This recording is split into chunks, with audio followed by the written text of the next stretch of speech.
ప్రధానమంత్రి నరేంద్ర మోదీ ఒకవైపున, కాంగ్రెస్ అధ్యక్షుడు మల్లికార్జున ఖర్గే మరోవైపున ఎన్నికల నిబంధనలు, ఎన్నికల మధ్యలో రెచ్చగొట్టే ప్రయోగాలు, ప్రసంగాలు చేయడం చాలా దురదృష్టకరం. ప్రధానమంత్రి అసలు దేశానికి అధినేత కాబట్టి ఆయన స్వయంగా ఆకాశవాణి, దూరదర్శన్ లాంటి ప్రభుత్వ ప్రచార సాధనాలను తీసుకొని ప్రతిపక్షాల మీద దాడి చేయటం, అవి మహిళా రిజర్వేషన్ బిల్లును వ్యతిరేకించటం, నిజానికి అవి వ్యతిరేకించింది డీలిమిటేషన్ బిల్లును వ్యతిరేకించడం, భ్రూణ హత్య, శిశు హత్య, తల్లి పిండాన్ని చంపడంతో సమానమని ఆయన ఆరోపిస్తారు.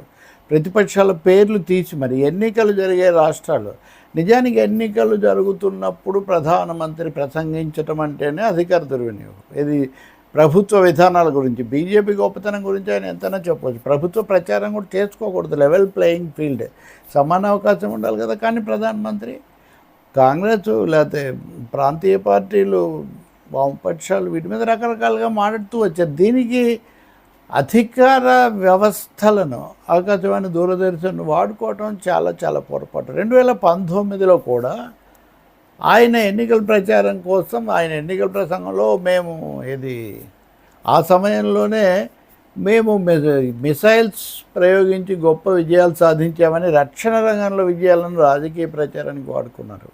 అసలు ఈ ప్రతి నెల మన్ కీ బాత్ పేరుతో మోడీకి బాత్, బీజేపీకి బాత్ వినిపించటం, ఎన్నికల కోడ్ ఉల్లంఘన అని ప్రతిపక్షాలు ఘోషించినా కానీ ఎన్నికల సంఘం ఆయన అనుమతిస్తూనే ఉంది. ఇప్పుడు ఈ విధంగా దుర్వినియోగమైంది.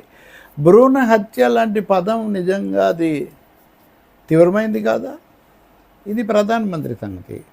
ఇంకా కాంగ్రెస్ అధ్యక్షుడు మల్లికార్జున ఖర్గే తమిళనాడులో ప్రచారం చేస్తూ ప్రధాని టెర్రరిస్టు మోదీ, బీజేపీ అన్నాడీఎంకే, ఎంజీఆర్ పెట్టిన అన్నాడీఎంకే ఒక టెర్రరిస్ట్ అయినటువంటి ప్రధానితో ఎలా కలుస్తుందని ఆయన అన్నారు. సో ప్రధానిని టెర్రరిస్ట్ అన్నారు. ఇది రెచ్చగొట్టేదని ఇప్పుడు ఆయనకు నోటీస్ కూడా ఇచ్చారు. కానీ ఆయన అంతకుముందే ఒక సమాధానం, నేను టెర్రరిస్ట్ అంటే ఆ అర్థంలో అనలేదు, ట్యాక్స్ టెర్రరిజము లేకపోతే పొలిటికల్ టెర్రరిజం ఇవన్నీ చేసి ప్రజలను భయోత్పాతానికి టెర్రరైజ్ చేస్తున్నారనే అర్థంలో అన్నాను. కానీ నేను వేరే కాదని ఆయనకు వివరణ ఇచ్చారు. ఏదో ఒక వివరణ ఇచ్చారు, మంచిదే. ఇప్పుడు ఆయన బహుశా ఎన్నికల సంఘానికి మళ్ళీ సమాధానం పంపిస్తారు. వాళ్ళు బహుశా మందలించడమో ఏదో ఒకటి చేస్తారు. కానీ ఇలాంటివి కూడా ఇప్పుడు వీటి మీద ఇంత చేస్తున్న వాళ్ళు ప్రతిపక్షాలను ఎన్ని అన్నారు? ఇప్పుడు నేను ఇందాక చెప్పినట్టుగా రేడియో, దూరదర్శన్లలోనే అనుమతించారే. కాబట్టి ఒకరిని ఒకరు ఇలా అనుకునే భాష మటుకు మార్చుకోవాల్సిన అవసరం ఉంది. కానీ ప్రధాని మోదీ కానీ, హోంమంత్రి అమిత్ షా కానీ ఇప్పుడు ఎన్నికలు జరుగుతున్న రాష్ట్రాల్లో చేస్తున్న ప్రసంగాలు తీవ్రంగా ఉంటున్నాయి. అనేక సందర్భాల్లో రాజ్యాంగ నిబంధనలు కూడా ఇబ్బందిలో పెట్టే పరిస్థితులు ఉన్నాయి. ఇప్పుడు దానికి అధికార సాధనాలు కూడా వాడుకున్నారు. అందుకని ఖర్గే సరైన సమాధానం ఇచ్చి మళ్ళీ అట్లాంటి పునరావృతం కాకుండా చూసుకోవడం ఎంత ముఖ్యమో, మోదీకి కూడా, ప్రధానమంత్రి కూడా కొన్ని నియంత్రణలు అవసరమని ఎన్నికల సంఘం గుర్తించాలి. అది నిబంధనల మేరకు, వేరే నియంత్రణలు ఏమీ కాదు. చాలా భారీ ప్రచారాలు ఇచ్చేస్తారు, అడ్వర్టైజ్మెంట్లు గుప్పిస్తారు. ఇవన్నీ ప్రభుత్వధనంతో చేసుకునే ప్రచారాలు. వాటిలో వాడే భాషా పదాలు మీరు గమనించండి. అవన్నీ మోదీని ఆకాశానికి ఎత్తి ప్రతిపక్షాలను చాలా ప్రతికూలంగా, నెగిటివ్గా చిత్రిస్తూ ఉంటాయి.